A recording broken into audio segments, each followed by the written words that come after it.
Hi, and welcome to the Faxon blog and podcast. You know, what do you think is truly at stake for most citizens? I believe, and when you talk to every election, they say this is the most important election, just like you said. Mm-hmm. But right now, depending who gets elected, your gun rights are at stake. And I talk to sheriffs all over the country. Your freedom is at stake. The Constitution is at stake. I've never, ever seen it so crucial as it is right now. When executive orders are trickling down, and you don't know the constitutionality of these executive orders either. I think oftentimes they're not hard, fast rules, and I've never really seen an executive order that directly impacts the American people as a whole. So to put an executive order out banning certain firearms or restricting constitutional rights, that'll be interesting to see what would happen. Jay's World of Eats, very special Halloween edition. Jay brought all the accoutrement. Very special. Of candies and trick-or-treat buckets. Today's segment is brought to you by our friends at Lockdown. We are going to be giving away one of their Lockdown pucks this week. So I was in charge of this, and I remember wanting to steal all the candy bars and keep them for myself. Yeah. But I didn't just feel like turning the lights off at his house, so I went into the pantry, and he had just recently discovered Sam's Club at that point. Yeah. I remember two things. He had single-serve plastic packs of Folger coffee crystals. Nice. And then he also had these giant containers of bouillon cubes, chicken and beef bouillon cubes that were individually foil wrapped. Did you leave these out for the kids? I remember filling up a bowl and just sort of like grabbing handfuls and throwing them into kids' bags, you know, and keeping all the candy for myself. You gave children Folgers coffee crystals and bouillon cubes, and then like for Halloween. For years after that, the trick-or-treater numbers really declined at his house, and he totally blamed me for it forever. Well, yeah, that's accurate blame. That's not like blame that you weren't privy to. That is something you deserved. I think their product headline says it best: ring steel, not your ears. If you haven't checked out episode 27 of the Faxon blog and podcast, we actually spoke to Jared from Caldwell Shooting about some of their extensive line of hearing protection and accessories. One of the things that they sent out to us was a set of their EMAX Shadows. And the nice thing about the EMAX Shadows is not only are they excellent ear protection for the range or for training, or even when you're just mowing your lawn or working with power tools, but they also are a Bluetooth headset. So if you're into earbuds and power beats and AirPods and all that kind of thing, you can still get great stereo sound, dual microphones, and device control, all right here from the Shadows. And again, when you use those foam tips, you also get a 25 dB noise reduction rating as well. So if you're out on the range all day, you're working on a project in the garage, you want to listen to music, you still need to take calls, that sort of thing, no need to be taken on and off the giant muffs. You could just have a pair of Shadows in, and you can find these over at caldwellshooting.com. And don't forget to check out our whole episode about hearing protection with Caldwell at faxonfirearms.com/blog. Hi, and welcome to episode 39 of the Faxon blog and podcast. We have a great show today. Sean Maloney from Second Call Defense, as well as Sheriff Richard Jones from Butler County, Ohio, right here in our hometown, are with us today for Firearms and the Election Part 2. So we figured a great legal mind like Sean and somebody who is an elected official in government would be excellent for Part 2 of this little series as we lead up to Election Day here in the U.S. So make sure that you stick around for that. Also coming up on Jay's World of Eats, we are giving away a Lockdown Puck smart security device. Make sure you check out our friends at Lockdown. They have tons of great products to keep everything safe, clean, and organized in your gun safe or with whatever you hold valuable. So again, we'll have all of the ways to win during Jay's World of Eats segment. Before we get going with our main segment today, we'll take a quick break to hear from some of our friends of the podcast, and then we will get into our conversation with Sheriff Jones and Sean Maloney. You know, it's no secret that the things that you keep in your gun safe are important. They're valuable. They're things that you want, you need to hold on to, whether it's just your firearms and supplies, or I know a lot of people like to use their gun safes to hold things like tax returns and other important documents, family photos.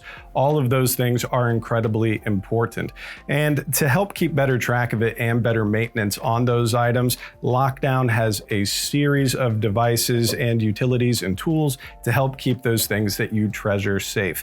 One of my personal favorites that we actually use here in the office quite a bit around our storage for cameras and lighting and things like that is just one of their dehumidifiers. Now they have lots of other stuff. You may have already heard of the Goldenrod. You've heard a lot of stuff about the Lockdown Puck, which is a smart device to help keep your gun drawer, your safe, your tools, even your wine cellar safe, and checking up on the humidity and the atmosphere in those places as well. We did a great episode with Lockdown several weeks back that you could check out at faxonfirearms.com/blog, where we go through pretty much their entire product line and everything from the Lockdown Puck to dehumidifiers to even things like, storage, rack shelving, things of that variety. Keeping your safe, keeping your gun room clean, organized, and protected. And you could even get something like this, one of their room or gun safe dehumidifiers. If you're looking to organize that space in your home, again, whether it's for your gun safe or just anything that you hold valuable, we'd recommend you go to lockdown.com. Well, as promised, we have Sean Maloney returning. He's the defense attorney and founder of Second Call Defense, as well as Ohio Butler County Sheriff Richard Jones. Gentlemen, thank you so much for joining us today. Yes, we appreciate it. Glad to be here. Thanks for having me again. So, Sean, you're a top offender now. This is third time on the show for you. You and Dan Zimmerman are tied. That's right. It's my third strike. I'm not sure what that means in the world of podcasts. Yeah, very good. And Sheriff Jones, thank you so much for taking some time to be on with us. I think most of our viewers have probably seen you around some news outlets, especially here recently. And we know that you make some time for media. So thank you again for being here. I'm glad to be here. A few weeks ago, I was on CNN twice in 2 days. Yeah. And that's the enemy channel. Yeah. And it was hand-to-hand combat, but I've done pretty good for myself. Yeah, I was going to say, I was reviewing all of your recent, instances there. And, what's great about this is obviously both you and Sean have not just local perspective, but national perspective when it comes to gun laws, legislation, the election, and what have you. But since we're all kind of living in the same neighborhood around here, it's nice to give some, examples of what local government is up to, when it comes to these things. So I just want to start very, very broad and just ask, Sheriff Jones, what do you truly think is at stake in this election? Every election cycle, we always get into this feeling where we go, oh, well, this is the most important election ever. This is the most high stakes election ever. Sure. And it always seems like it's one-upping itself. But you yourself as an elected official and all of the things that you've been a part of, what do you think is truly at stake for most citizens? I believe, and when you talk to every election, they say this is the most important election, just like you said. Mm-hmm. But right now, depending who gets elected, your gun rights are at stake. And I talk to sheriffs all over the country. Your freedom is at stake. The Constitution is at stake. I've never, ever seen it so crucial as it is right now. If Biden gets elected president of the United States, he said he's going to appoint the guy that ran for president to be his gun czar, and that's to take our guns away. I'm in law enforcement. I'm always going to have guns, and the police have guns, but they want to limit us to what we can have. But I believe that if the Democrats win, if Biden wins, he's going to bring in like and similar people. They're going to look at your gun rights. They're going to look at gun manufacturers. They're going to look at where you won't be able to buy bullets. They're going to do everything they can to take your rights away, your constitutional rights. It's no different than right now. Biden said he's going to make it mandatory. He's looking at another mandatory shutdown for the government. We can't take another mandatory shutdown. Our government needs to work. We got to produce things. We got to make things. People got to make money. Schools got to open. I've had family members that's had the COVID, like flu symptoms. I have 500 employees. I've probably had 20, 25 employees that have had it, flu-like symptoms. I've had prisoners that have had it. And, you know, it's out there, but you can't shut the government down. You got to keep it working. And I was on a podcast 2 weeks ago, maybe 3 weeks ago in England, and they were asking, why does the United States have such an obsession with guns? And mind you, this is England. Mm-hmm. And I said, because of you. And they said, what do you mean because of me? I said, because you came here when we were just colonies. And I said, all we had were squirrel rifles. I said, you came in with your big ships, your big fancy military and your cannons, and you tried to kick our asses. And we had to fight you and defeat you. And when we became a nation, we put it in our Constitution that we will always have guns and you can't take our guns away. It's in our Constitution. They didn't know the history, nor did they care. But then they came back again in the War of 1812 and tried us again. Mm-hmm. They burned our White House down. So we have our Constitution and our Second Amendment rights because of England, basically, Europe. And we're not going to give that up easily. And there's times that law enforcement, we depend on civilians to have guns. Right. Sometimes we're outgunned. Sometimes we need help. And so this election is so crucial to our country to continue to work, to manufacture, and they're going to come after anybody that manufactures guns, sells guns. They're going to, bullet manufacturers, they're going to open it wide up. That's not a threat. I'm not just saying that. It's the truth, and it's coming. And that's why this is so crucial. And people are scared. Yeah, I talk to them all the time. They're scared to death that my concealed carry permits in Ohio, you got to have you don't have to, you can do an open carry. Mm-hmm. But if you want to carry a concealed weapon, you get a concealed permit from the sheriffs. There's 88 sheriffs in Ohio. Right now it's a 6-month waiting list to get a renewal. Yeah. So, or to get your concealed carry. So what's that tell you? That's in every sheriff's office. People are scared. They're purchasing guns. If you can find a gun or find bullets, you're fortunate. Yeah. But that's the most important thing that I feel is going on in our country right now. Yeah. Well, and you hit on something about when, your deputies or any, municipal police, there is kind of a fallback here in the States that we feel that in certain communities that there are citizens that are armed and thus can neutralize threats and so on. The one thing that I've seen, and I know Sean has seen just in his practice, I feel like even though there is an uptick in firearms owners, that there's also a pretty heavy hesitation, more so than normal, about actually using them in the act of self-defense because of what happens to you publicly. I mean, that's what Sean's practice, with second call is basically all about, but so what would you say to folks that are nervous about even defending their own homes and families because of public perception? In Ohio, we have what's called the castle doctrine. You can protect yourself. Mm-hmm. Somebody comes in your home, tries to do bodily harm to you, but still it depends where you live. Who is going to prosecute you? What state you're from, what city you're from. Hell, they prosecute police officers for defending themselves and using deadly force. I would say know your surroundings, know what you are, where you are, and keep in mind, you either have to have the product that Sean's involved with where you have insurance and you can protect yourself because you will be in court and you will face that possibility of losing everything that you've worked so hard for. And for these bigger cities throughout the United States, it's worse.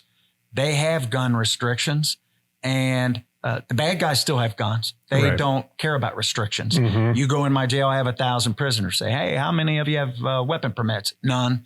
How many of you have guns? All of them. Are you allowed to have guns? No, not once you're a convicted felon, but they all have guns, sometimes several guns. So what I would tell you to do is know your surroundings, know your federal government, where you live, the cities, and keep in mind, there's a strong possibility you could be prosecuted. here in this community where we live in this part of Ohio, we're good. We have a good attorney general. We have good prosecutors, but it may not be the same in these big cities. Yeah, absolutely. Sean, would you say that falls in line with, what you've seen maybe even from your clients as far as just the hesitation and concern about, the chance of being prosecuted, the chance of losing everything, based on these, the anti-two-way prosecutors or whatever that are in their local government? Well, I agree 100%. And that's one of the biggest problems that we have are that it doesn't so much depend upon your actions as much as who the prosecutor is, what part of the country you're in. Are you in Cleveland, Ohio versus Hamilton, Ohio? And I've said it before. I feel like I'm the luckiest man in the world. I was born in America. I'm a proud United States citizen. I love this country, and I'm lucky enough to live in Butler County, Ohio, and have this gentleman as my sheriff. Mm-hmm. I feel like my rights are protected, and he has my back as well as we have his. And I wanted to point out something we were talking about earlier with concealed carry permits. Ohio law mandates that the sheriffs set aside 15 hours per week to process concealed carry permits. And there's many sheriffs that's all they give is 15 hours a week. Sheriff Jones and his department have 80 hours a week staffing to collect concealed carry permits and renewals. So, and I want to thank you, Sheriff, for that, because you don't have to do that. You go the extra mile for the gun owner, and certainly in Butler County. See, in Ohio, to have a permit, you have to go through the training, right, to have the concealed carry, and you have to pass a background check. These are people that are law-abiding citizens. Mm-hmm. Why wouldn't you give the extra hours? But because of this lockdown in the state of Ohio, what they've had, it's put police departments short on staffing. I've just brought in more staffing. I've increased the shifts, and we're still 5 months out, and the line is long, it's fast, but these are law-abiding citizens. These are people that work every day, pay their taxes, are retired. These aren't criminals. These are the good people. And they want their weapons. They come in, they'll wait in line, but it's right now in our country. I talk to sheriffs from all over the place, just not Ohio, all over the country. I'm on national committees. We're all concerned about the unrest. We see people now that aren't normally angry. They're mad. That don't normally say things to the police. They're mad. Their tempers are short. I talked to a few psychiatrists about how they're doing with their businesses. And you think, well, why we're on a show talking about weapons, and what does that have to do with weapons? Well, it has everything to do with it. When you see these terrible tragedies in these people that have mental illness, right now they're falling between the cracks. People that need mental, let's say, treatment, the doctors are overstaffed, or they're not taking new patients, or some facilities have closed down because of COVID. And the patients that are so paranoid, they won't come see them. And mark my word, I want to say this again, mark my word, we're going to have tragedies. And it's going to be because these people couldn't get treatment, and because we're so busy trying to take things away from people. When you have these mass shootings, a lot of times it's citizens that end it and resolve it with their weapons, because the police aren't always there. And in a school shooting, it may take 10, 15, 20 minutes for the police to respond. I've been pushing for armed personnel in the schools, and we're trying to get that in Ohio. Some schools have it, some don't. Bloomberg's people have came in with their big fancy attorneys and are fighting us in the schools in this local area. We had a school shooting here. A 13-year-old came in just to open fire and shot people. And don't think that it just happened somewhere else or behind that tree or in the big cities. Most of these school shootings are people that their parents are upper middle class, $400,000 homes. Kids never been in trouble in their life, but they have mental issues. They bring these weapons to school. They open fire. The police aren't in every school. We need school personnel armed. But with that, you got these Bloomberg people with all these rich people coming in and fighting us and doing everything they can to stop us. Yeah, that's something that I think is eye-opening for a lot of people, not realizing that there are instances where a city police department or a county sheriff will want to and happily provide school resource officers or armed folks, but sometimes it's the school saying no because of whatever optics are going on in the situation or whatever social perception may be. And that's something that I've found extremely interesting, sad most times, but extremely interesting that it's so, that it's such a dichotomous thing that people are so against having, trained police officers. It depends. There. It depends where you're at. Sure. What city you're from. And right now you have these people that are running for government that hate the police. Right. But they all have security. They all have police bodyguards. And rich people are going to have security. I don't like to agree with Al Sharpton very often. Matter of fact, never. But he said the worst thing that you can do, he said, his words, and I'm quoting him, which I don't like to do because I throw up in my mouth a little bit, but he is absolutely correct. The people that need it the most are the people in these communities that the first thing that happens when you do away with the police, it'll be total chaos. It's like the lights are out. And he said it's stupid, it's ignorant, and we need the police, especially in neighborhoods that have rapid shootings, killings, and that's with the police there. And so it's what feels good right now, and there's a movement to do all those things, take the police out, disarm the police, make social workers respond to calls and to domestic violence calls.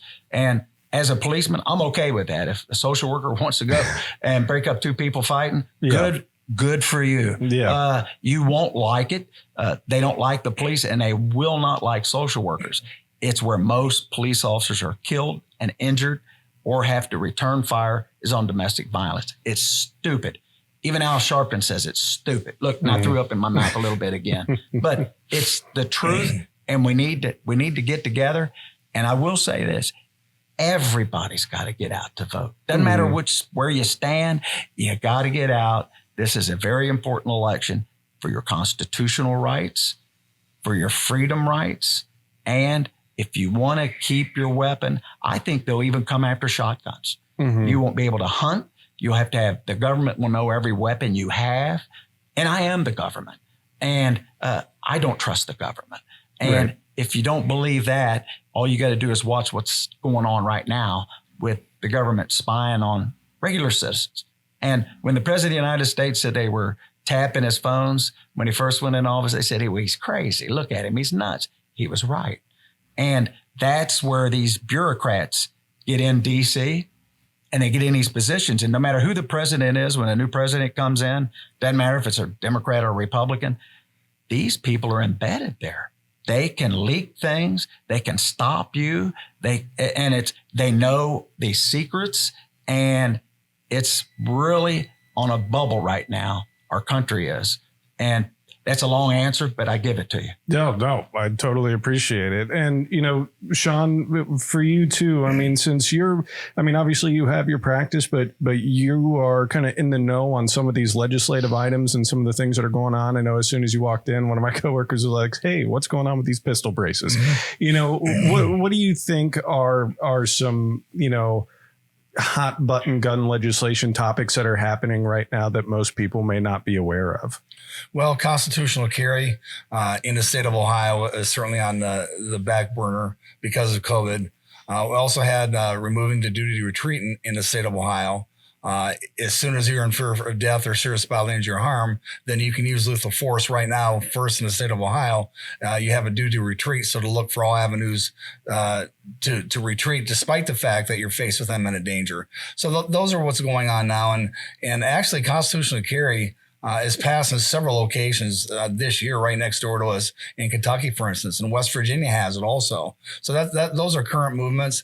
But nationally speaking, national reciprocity with concealed carry permits, but those are kind of even further shelved on the back burner because right now we're just trying to protect the rights that we have. And as the sheriff stated, this is the most important election of our time because our rights are specifically under the gun, so to speak. You have Beto O'Rourke saying, he's going to be our gun czar. And he's already stated he wants to take all of our most popular sporting rifles that there are. They'll take every shotgun, they'll take every handgun. And then you have Bloomberg's people coming into the state of Ohio for a couple of different reasons.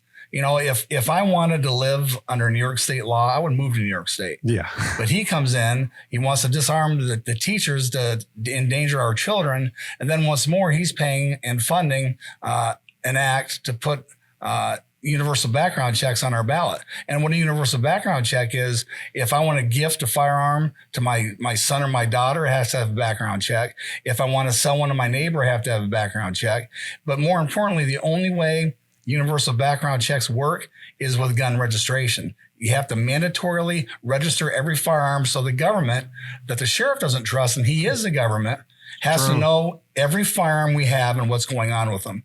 And everywhere throughout the history of the world, universal background check means universal registration, means universal confiscation. Look it up. They take your guns. They've done it in New York State, on Long Island when you register firearms. They've done it all over the world.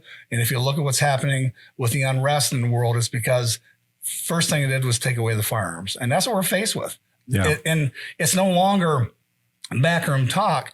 Now it's a party platform with the progressives in America. They're flat out looking Americans in the eye and saying, we want your guns and we want them all. Yeah.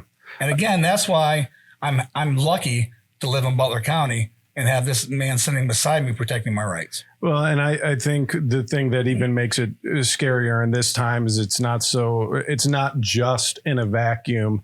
Oh, well, there's this possibility of registration and thus confiscation, but there's also this defund the police movement, which is equally scary. Right. So it's like, so not only are you making it harder for me to defend myself, but you're also making it harder for the people who protect and serve the communities to defend all of us. And it's hard to recruit people to be police. Right. Why would you want to go into this type of work?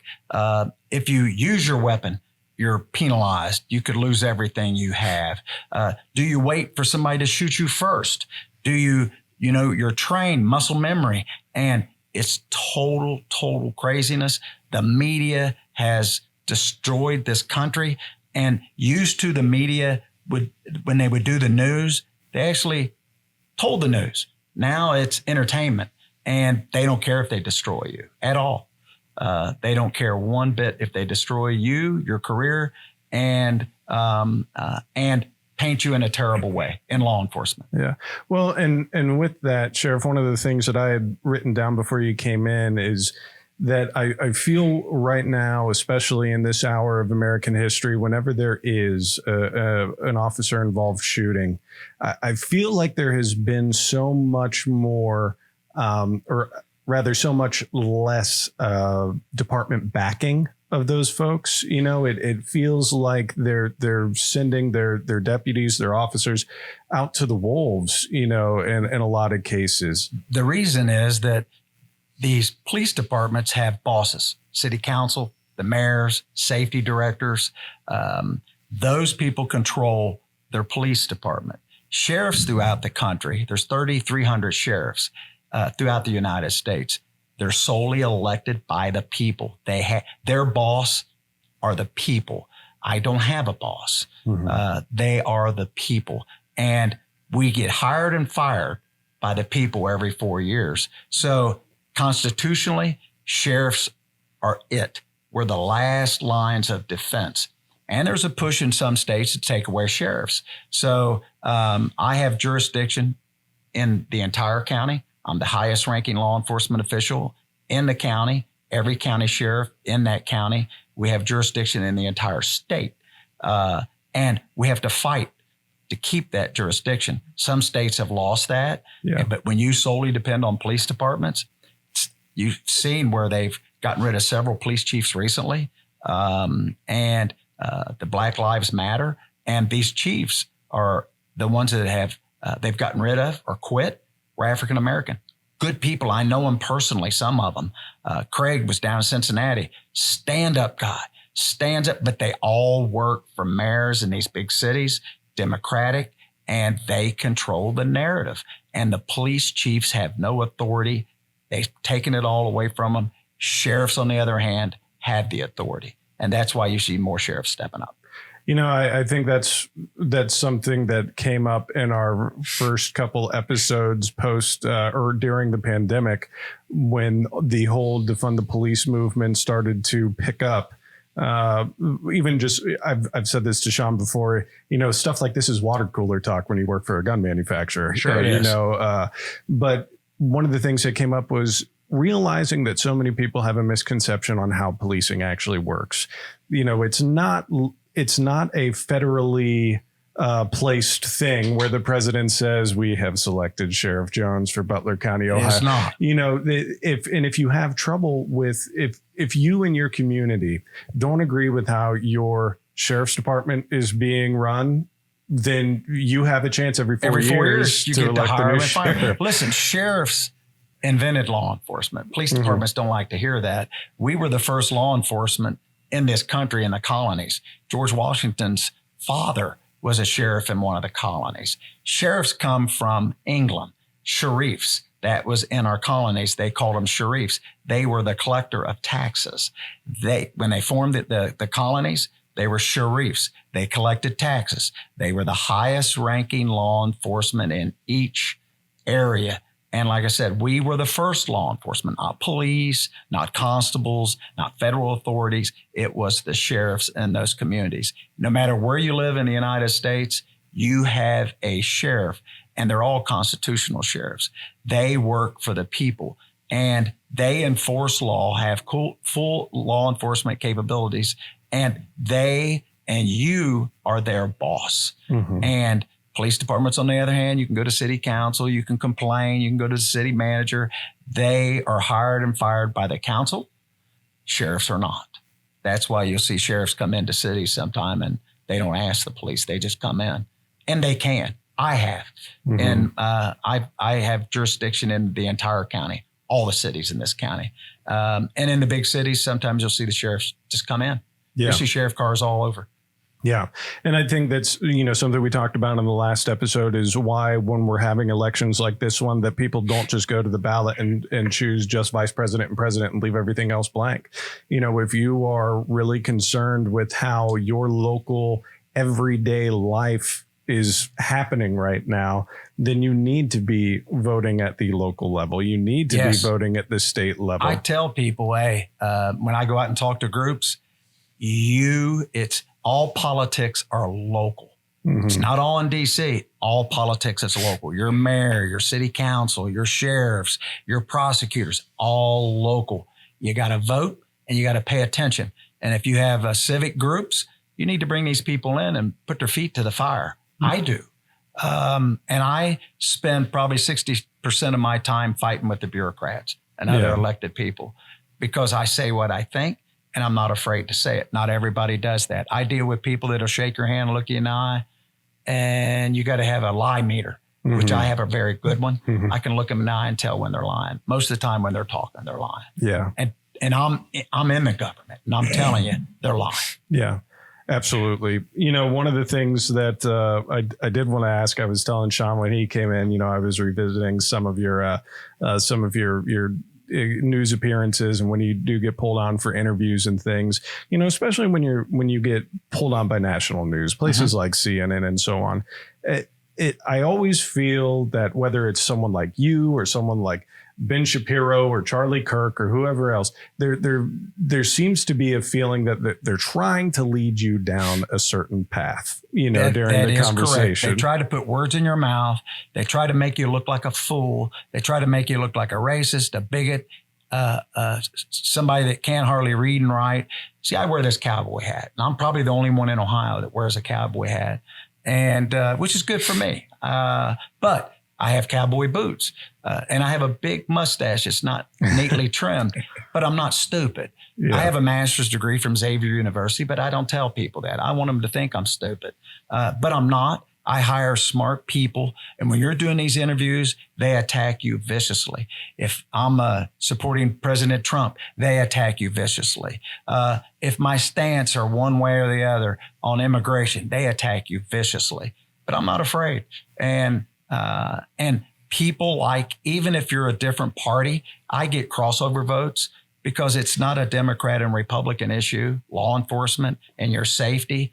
And you got to stand up.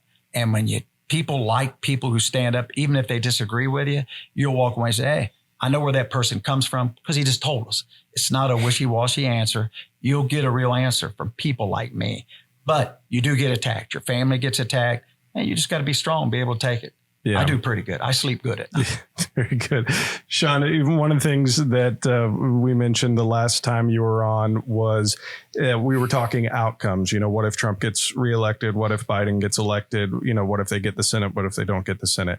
With the official news rolling down about Amy Coney Barrett, being sworn in, kind of where do things sit, as far as what could play out, should Biden Harris, win the ticket?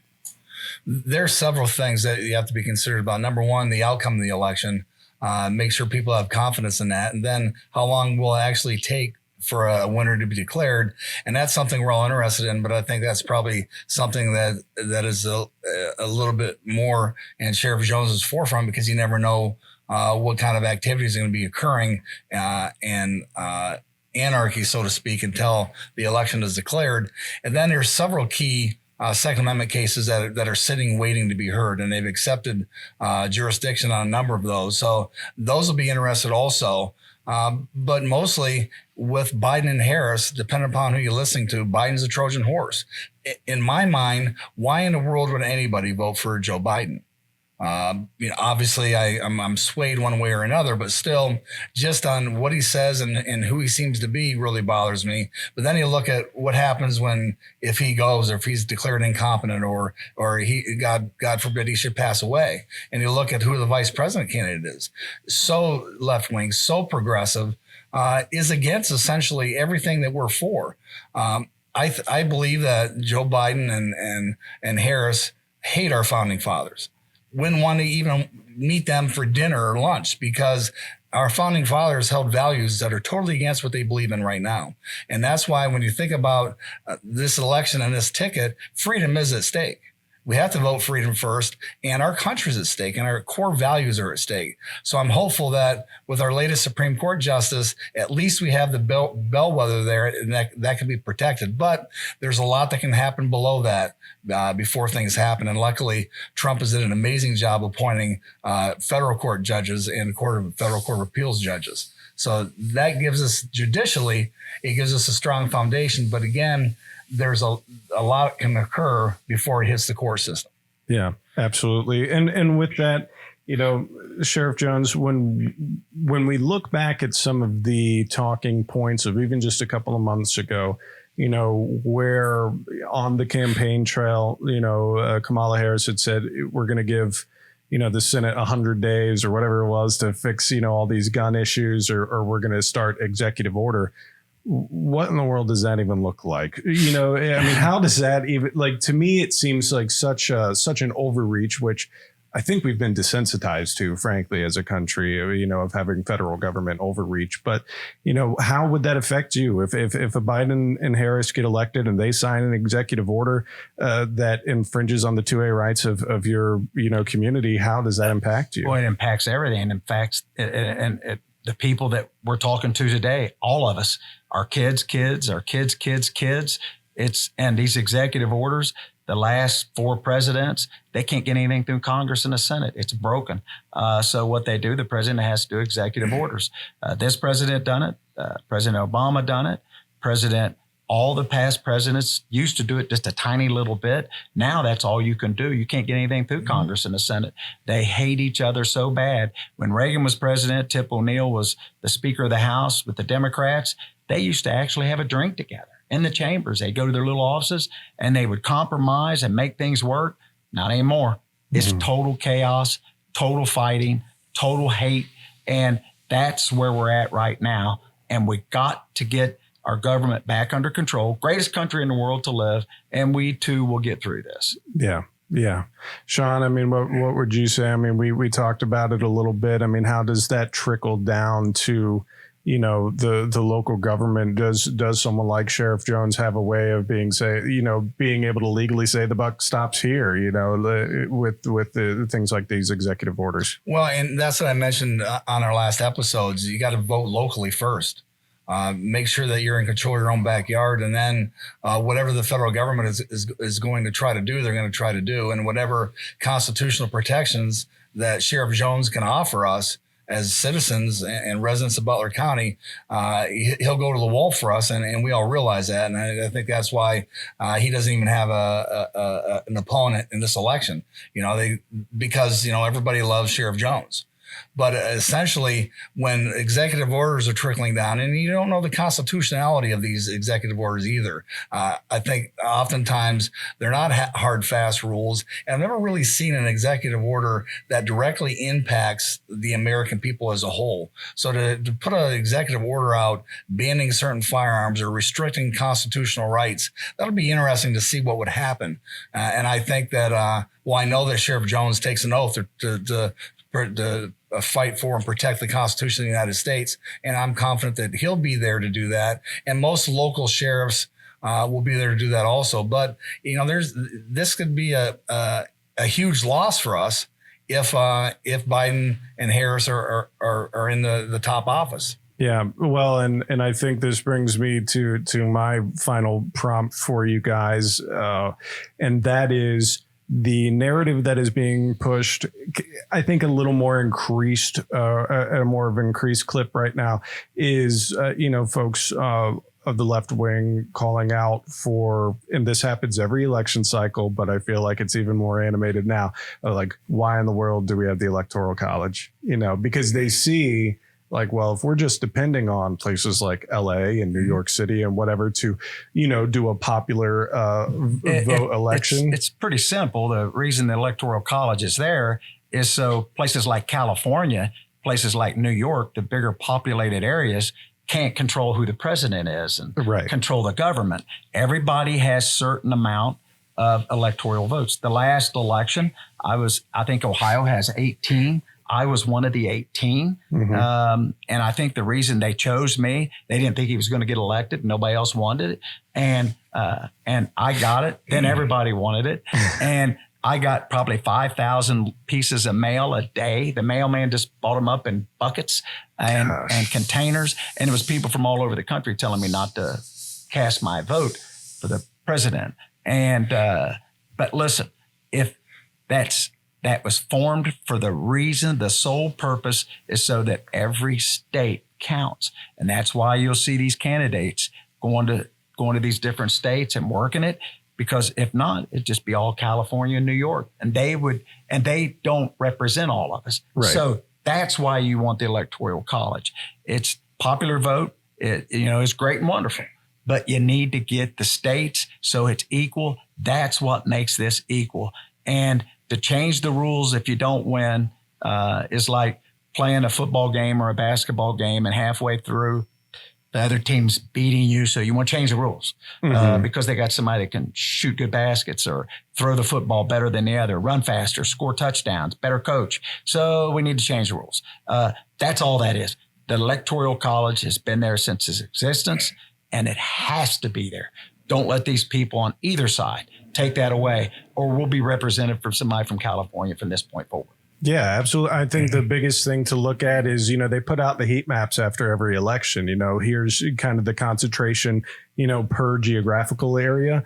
But the thing that it always blows my mind, I don't know why it does, because I expect it every single time, but it's still amazing to see in front of you, is if you look at the heat map based on land ownership.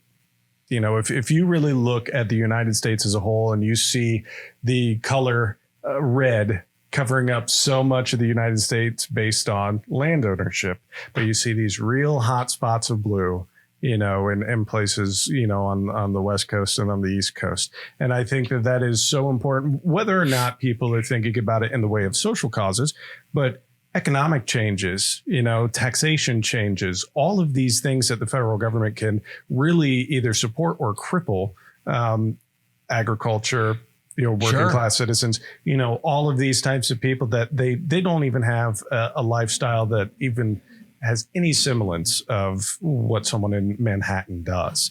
I think that's why there's such an importance, but it's just been very interesting to see the Twitter sphere open up and they're really pushing for, popular vote this year. Hey, but you don't want it. No. If you're informed on it and you understand that the whole country needs to be, spoken for, then all of us. Yeah. And the progressive part of the left wing party, they want to break down every barrier that they have to seizing power.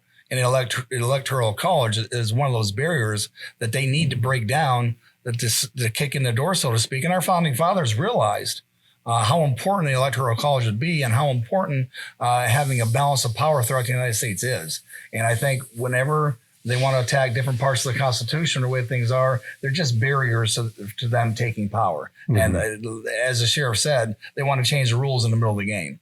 Right. They want to change the rules of how many Supreme Court justices because they don't like what's happening. Mm-hmm. They don't like who's in power, so they want to change the rules. Yeah. Very good. Well, gentlemen, we're about out of time. Before we go, Sean, could you just remind folks where they could learn more about you and Second Call Defense? Sure. Feel free to go to www.secondcalldefense.org. Great educational opportunities, white papers on use of force and lethal force in law, and answer all your questions dealing with concealed carry and open carry throughout the United States. Very good. And Sheriff Jones, if people want to figure out more about you and what's going on in Butler County. It's pretty simple. You can go online and look up Butler Sheriff Richard K. Jones, and you'll get all you need, I promise. Yes, you'll get plenty of thumbnails of the good sheriff here. Well, gentlemen, thank you so much for joining us. We hope you enjoyed this episode. If you hear anything from us today, we're just reminding you, got to get out and vote. You got to not just vote for the presidential nominees. You need to vote state. You need to vote local. Really think about your everyday life and the rights that you hold dear before you make your voting decision. So thank you. Thank you, guys. If you're looking to up your game for gun cleaning and maintenance, you have to check out the Tipton Ultra Gun Vise. This thing is amazing. It's incredibly modular, pretty lightweight, but really, really heavy duty, all the way down to the steel tube frame. All these different modular pieces and parts, even the accessory trays are solvent resistant, and they have excellent gripping pads to make sure that you don't scrape up the gun that you're working on. They even work on things like crossbows. So if you want something that's going to be the one-stop vise for all of your gun cleaning and maintenance needs, you definitely need to check them out. You could head to tiptonclean.com to check out all the specs, all the reviews, see some more photos of this vise in action. And we're actually going to be using this particular one for some research and development projects for some new products from Faxon coming up soon, and we're excited to share both those products and the footage of the testing with you. So again, visit tiptonclean.com and check out the Ultra Gun Vise.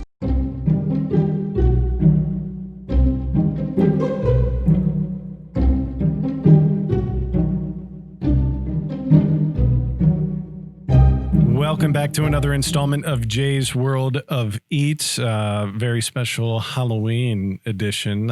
Jay brought all the accoutrements.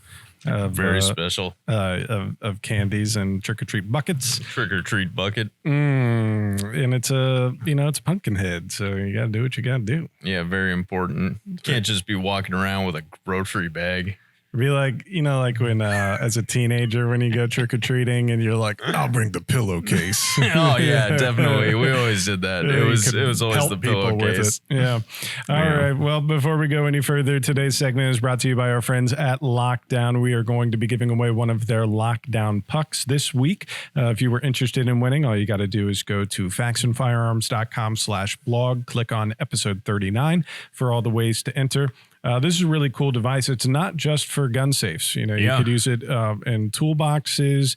If you have like one of the in plain sight shelves from Lockdown, you could use it. They also market it for people who have like a wine collection. You got a little wine cellar or wine chiller. It's got like humidity sensor, sort of thing. All syncs up to an app. They even, when Renelle was on with us a couple months ago talking about it, she said that people take these like when they travel, like to the Yeah, I hotel. thought that was really cool. Yeah, because it's modular and battery operated, so you could put this on your hotel door. Yeah. So you could be alerted if somebody's coming in. So anyway, definitely check them out. Our friends at Lockdown, but we will be giving away one of these Puck Smart Security devices today. Nice. Very Yeah. good. Yeah, It's very exciting. it is exciting. It's thrilling. Yeah.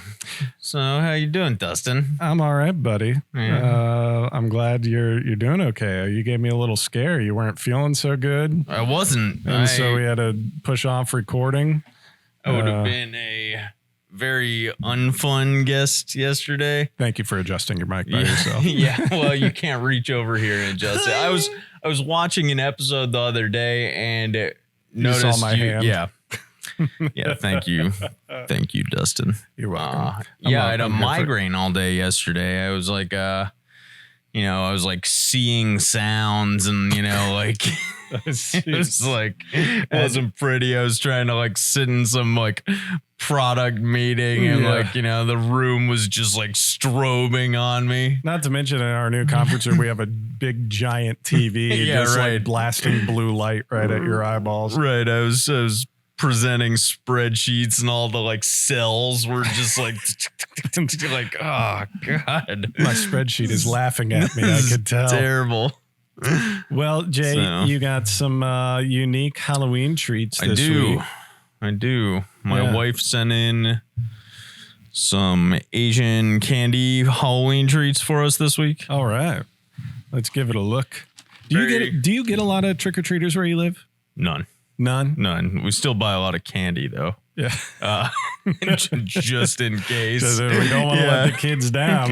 Right. Yesterday she was like, hey, I wonder if we should buy another bag of candy just in case. Just in case no. kids come or just in case I want to eat them. I think the problem is I live like 2 flights up. Like I live on a hill, a pretty steep hill, and the kids would have to walk 2 flights up to get to my front door. And Yeah. I think that's just like a huge deterrent. Yeah. Oh, yeah. These lazy kids And don't if, well, want and to then do if they're in anything. like complex costumes, I know, trying to yeah, go. right. I remember one year my brother and I decided, this is when we lived in the suburbs as kids, and like we decided we were going to go as zombie skaters. Ooh, nice. So we had our rollerblades on and did the whole face paint junk, trying to walk up people's stoops with rollerblades on and various decks and oh my gosh, like that was ill-advised. Speaking of zombies, I remember one year we all went as zombies, and my mom was, she was really great into like costume prep. So she spent like all this time like sewing these like bandages around like a black sweatsuit and stuff. And I remember our one friend, Andrew, showing up, and he had a roll of toilet paper, and he stood there and he wrapped himself in the toilet paper, and that was like his... To be a mummy? Oh, I'm sorry. Yeah. I said zombies. I meant mummies. Yeah. Right. He's like wrapping himself in toilet paper. Ready to go. Like, it's like the thing's deteriorating over the course of the night. Like Much like a real mummy. Yeah, right. It was actually probably a little more accurate. a little more legit. Oh my gosh. All right. Well, why don't you pull out some of these All treats right, and we'll so- think of some more Halloween stories. We have some sort of odd plum candy here. Okay. Probably pretty delicious. We have some sort of Japanese cinnamon candy. Already tried these. Little medicinal. Yeah. Little herbal, are they? Little herbal. Then we have some Haichu soda pop flavors. Oh, yeah. So, Haichu's like, sort of like that hard gummy sort of thing. Yeah, our friends from engineering sometimes drop off high chews to us. Yeah, these are the soda pop version. Then we have some more medicinal candies that June sent over exactly 2 of because she wasn't willing to part with. More. She brought them straight from Japan and says she cannot get them here. Okay. I think they are mint yogurt flavored, so enjoy. They have little animals on the wrappers. Mine has a kitten and an eighth note and some Japanese characters. What's the eighth note all about? Is the cat singing to me? I think the cat may be singing. All right. Then we have a variety of little jelly packs. Now, when kids do come to your door, are you giving them this stuff? Absolutely. You're crazy. Absolutely. Whoa. Minty and yogurty. Medicinal. Almost like I'm eating Vapor Rub. If the good people at Vicks made a hard candy, that's what Vicks hard candy. That's This is what it. The this would Japanese taste are like. ahead of them. Oh my gosh. I tend to find that Asian treats are fitting a different palate than ours. You know, those sort of like medicinal herbal flavors. Yeah. Prevalent. Very, very prevalent. Oh my gosh. And then also I put in the remainder of the chuckles as a trick to someone. You guys can go back and review the chuckles episode at your leisure. That was good times. I'm sorry, June. I can't. Spit it out. I can't. That is a dedication of a candy. That thing is solid. That is solid. Vicks Vapor Rub. And then Dustin. Yeah, what's this thing? This thing looks like an Oreo. This is actually delicious. This is from Glico, which is some major Japanese candy maker. And what they are is little ice cream cones. So they're little ice cream cones filled with like an aerated chocolate sort of thing. Like, have you ever had like space I think ice we've cream? talked about this. No, like the British Aero bars. Yes. Yeah. This is like that, only piped into a cone. Okay. Would you like vanilla or strawberry? I'll go vanilla. I'm not that dangerous. So June was only willing to part with two of these. Well. Thanks, June. Yeah, right. This is her all-time favorite snack. So trying to convince her to send more than that was not a fight I was willing to take. I could get behind that. Yeah, right? Right? That's not bad. Glico. And I love the lovely Halloween. Yeah, right. So it's got like Halloween wrapper on it, right? You know, it's lovely Halloween. What I don't know exactly why lovely. I don't know. Right. Who knows? This is actually quite good with my this is like a very sweet biscotti with my coffee here. Yeah, right. That's good. You know the thing that like with Halloween, like you think back of like maybe Halloween memories as a kid and you go, that was not okay. You know, like for example, we lived in this neighborhood one time and this guy I think worked for the Pepsi bottling company in the area. And he would just open up his garage and he'd have like music playing and stuff. Yeah. And right. He would just give you cans of Pepsi and slices of pizza. That's and I'm awesome. just like, which is cool. And as a kid, you're like, that's great. And like, could you fast forward that to now? I mean, people are rigging up things to go down to their lamppost at the end of the driveway to send things down on a clothesline. And this guy was like, everybody's community hands in the pizza. Right. Oh my gosh. Grody. That's incredible. Grody. I also don't know why the suburbs, which are supposed to be like kid mecca, we make some of the most horrifying lawn displays for Halloween. You know what I mean? It's like the same families that'll have like the nativity scene all nice and quaint at Christmas. And by Halloween comes around, you got bodies hanging, you got witches coming out of the ground. Oh my gosh, I can't.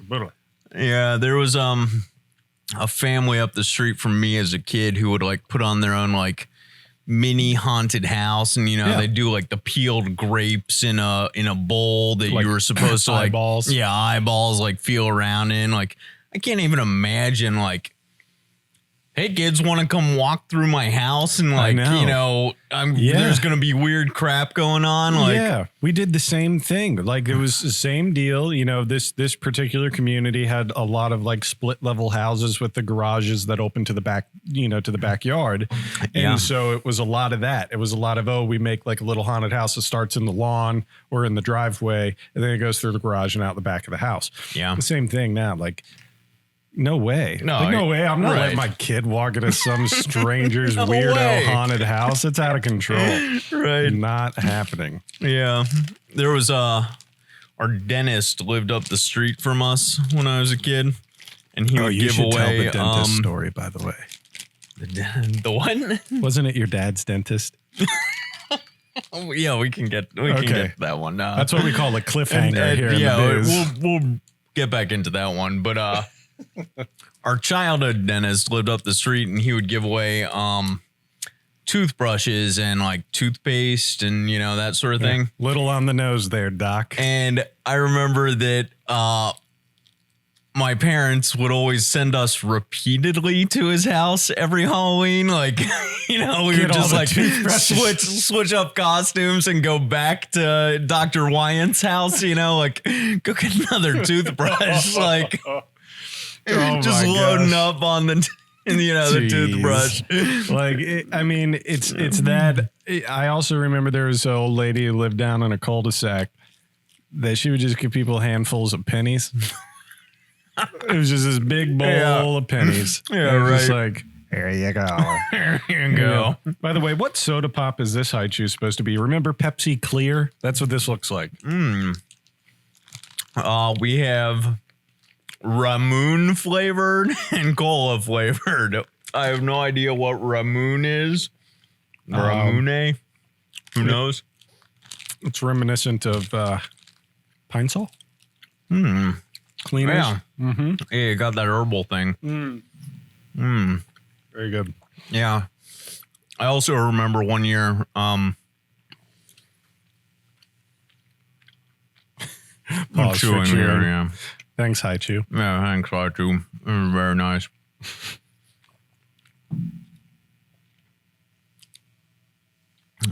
One year, as an older teenager, my dad left me in charge of giving out candy at his house. And he was always into the large bars. Yeah. He wanted to get that good reputation as the house that gives out the giant bars of candy. And steals the toothbrushes from the dentist. Well, yeah, that was mutually exclusive. Slightly different times in our childhood, probably. Where was I going with this? Oh, yeah. So anyway, bars. Yeah. I don't remember where he was. I think he was at town or something. So I was in charge of this, and I remember wanting to steal all the candy bars and keep them for myself. Yeah. But I didn't just feel like turning the lights off at his house. So I went into the pantry, and he had just recently discovered Sam's Club at that point. Yeah. So he had like these, I remember two things. He had single serve plastic packs of Folger coffee crystals. Nice. And then he also had these giant containers of bouillon cubes, chicken and beef bouillon cubes that were individually foil wrapped. Did you leave these out for the kids? I remember filling up a bowl and just sort of like grabbing handfuls and throwing them into kids' bags, and keeping all the candy for myself. You gave children Folgers coffee crystals and bouillon cubes, and then like for Halloween. For years after that, the trick-or-treater numbers really declined at his house, and he totally blamed me for it forever. Oh, yeah. That's accurate blame. That's not like blame that you weren't privy to. That is something you deserved. Just handfuls. God. And they looked, they looked like they could be candy. Walking down the street and pops a bouillon cube in their mouth, just like, hey, sweet, this guy gave me chicken taffy. And just throw it in, and it's meat. It's concentrated meat. That's diabolical. I remember being pretty proud of myself at the time. He didn't think to ask, where did all my coffee crystals go? Well, I think he figured it out pretty quickly. Like, how the hell are we going to go through like 2 giant containers of like chicken and beef bouillon and like also all the coffee crystals? Dad, I made and screwed up 100 batches of soup while you were gone. Don't worry, the kids were taken care of. That's good stuff. Well, we would love to hear your Halloween memories too. If you want to fill us in maybe some of the shenanigans you got into. But as always, if you have any snacks you would like to get reviewed or spoken about on air, feel free to email podcast@faxonfirearms.com. Along with that, feel free to send your questions, comments, and guest suggestions for the show as well. Ooh. And don't forget to enter to win the Lockdown Puck smart security device. Again, you could find more about this actually on our blog and podcast page. You could search for the Lockdown episode with Renell from Lockdown. But to enter to win, just go to faxonfirearms.com/blog and click on episode 39. Yeah, very good. Very good. Great. See you next time, Jay. It's been a joy, Dustin. Indubitably. Yeah. For those of you who have been watching the podcast for a while, you may know that we had Ryan Donahue from Crimson Trace on for one of our episodes to talk all things optics and red dots and some of the exciting things that CT has coming up. But I just wanted to share one of my personal favorite products of theirs, and that is their Railmaster Pro, the CMR 204. So not only is it a tactical light, it's also a laser, and it has all of the industry-proven technology that Crimson Trace has been known for so many years. But they're not just limited to things like lights and lasers. They've made a big splash in the electro-optics game, whether it's looking at something like a traditional rifle scope or maybe even their new battle optic, which you may or may not have seen in some TV shows and movies recently.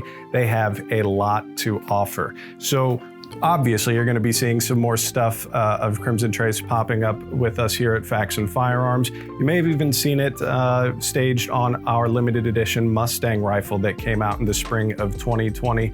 Again, lots of cool stuff from them, just like the CMR 204 or anything in their Railmaster series. We would encourage you to check them out at crimsontrace.com. Thank you for tuning in for episode 39. As always, we would love to hear from you. If you have any comments, questions, guest suggestions, or even random things that you want Jay to bring in for me to eat, feel free to email us at podcast@faxonfirearms.com.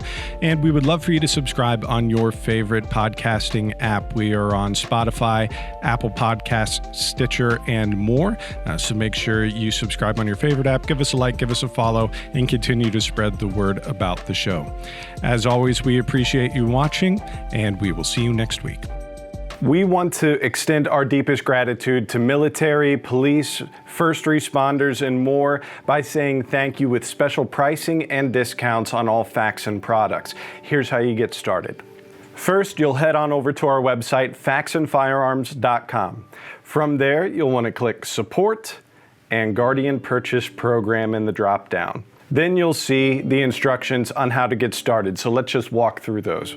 First, you'll want to register for an account on our website. If you've already bought something from us on our website before, then this part's already taken care of. Second, you'll want to send a copy of your credentials or some reasonable verification of affiliation to customer service at faxonfirearms.com.